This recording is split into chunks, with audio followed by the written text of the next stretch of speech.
updates. It's short podcast today, but I guess the updates is all the different recordings you've been doing so far. Pretty cool, right?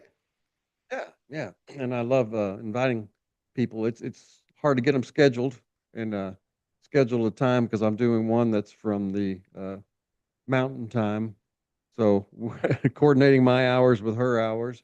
But I really wanted to get her because I middle grade fiction, and she's doing very well. She's in the same with the same agent I have, and then the week after that, I'll be doing the person who founded Brave Authors, which is a group of Christian authors who tackle those difficult subjects that most Christian publishers don't want to handle.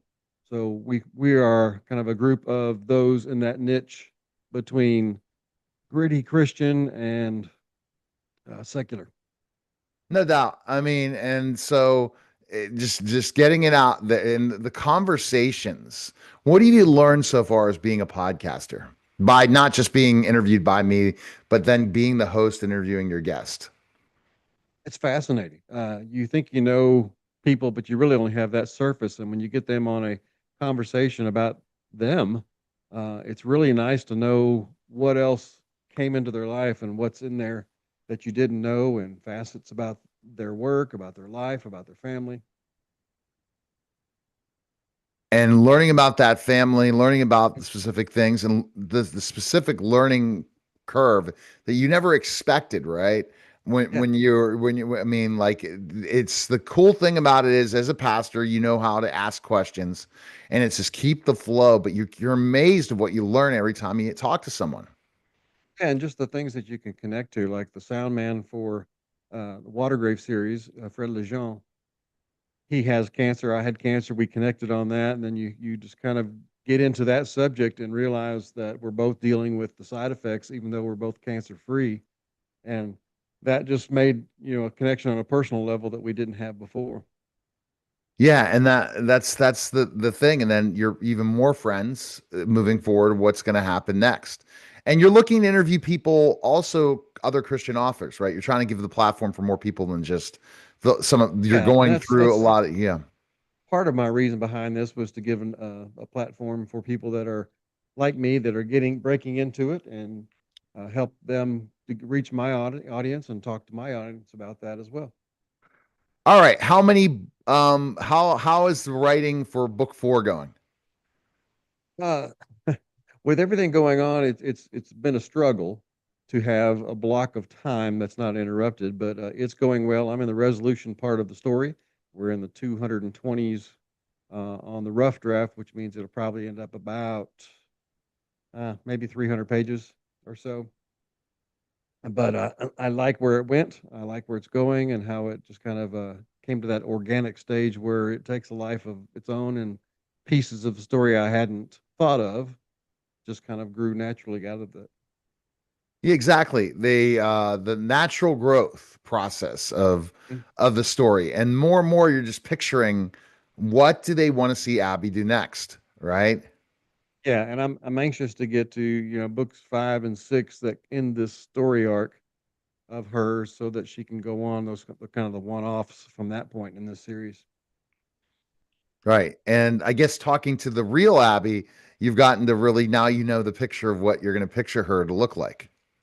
Yeah, and I was telling her and telling the guy that's playing Sam, it's interesting as I'm writing, I'm putting more of them and their personalities into it. Uh, and the actress that's playing her said, "No, no, you don't need to do that. I need to, copy myself after your Abby." And I just said it just worked that way, where she became the image, things, her characteristics, her personality, kind of fit into where I'm going. Exactly. And more, look out, here it comes, right? Mhm. Yeah, And and I can't wait till August when we start shooting and just kind of seeing it come to life. and it's going to come to life beyond you won't even imagine. Yeah, and I'm Yeah, hoping someone picks it up, and then we get book 2 and book 3 and book 4 and just keep going. and from there, it's game on in so many Hmm. aspects because you're finally going to the next level. The series starts the in theaters. You got to be excited. And this is where I guess a lot of us in the roller coaster ride of entrepreneurship and especially writing as writers, you have your ups and downs and your ebbs and flows. Yep. And you have some days that hey, they don't go as well, but you're really looking for local bookstores to go and host you, right? Mitchell will talk about that too. Yes, yes, and they seem to be the ones that are more open to it. The ones that are not corporate, uh, they just have their own niche. And I've got one scheduled in Smyrna, Tennessee, for July. And she started off, and she kind of gave me a disclaimer about you know Christian response and her thing of that, and we got a dialogue, and she welcomed me in there. So it's kind of the field that I wanted to get into, is those who knew about church but don't really know Christ. And so this is an opportunity through Abby's story to maybe touch them and reach them in a way that they can identify with her. Exactly.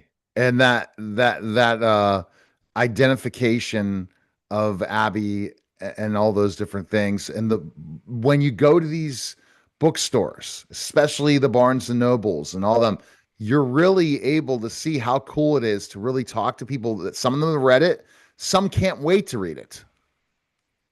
Yeah, and I'm kind of surprising the stores, I guess, because they normally set up a table and you have a block of chairs there, and then you have a time where you just speak to people. And I haven't wanted that. I feel like I do better just dialoguing one on one as people come in, welcome them to the store. Having do they like mysteries? If they don't like mysteries, what are they looking for? I can kind of direct them too. So um, it's just trying to find the niche of people and uh, just make a connection to them and start talking and kind of pitch my stories. And when you pitch them, they're going to be exciting in those pitches. And talking about read the whole series and the cleansing. Uh, you know, good feedback so far. People are enjoying it, aren't they? Yeah, I just need more feedback from them and more reviews, especially on Amazon. But they've given me that kind of thing you want to hear as an author, is that this is the best one yet. So each one, if I keep hearing that each time I publish one, then I'm going the right direction. So I guess the next big event, you have to just go to people that have bought the books to go out and do those reviews and get them out Yes. there because it doesn't matter if you didn't purchase from Amazon. A 5-star review is really important to Mitchell. Yeah, and I'm going to a book club in Johnson City.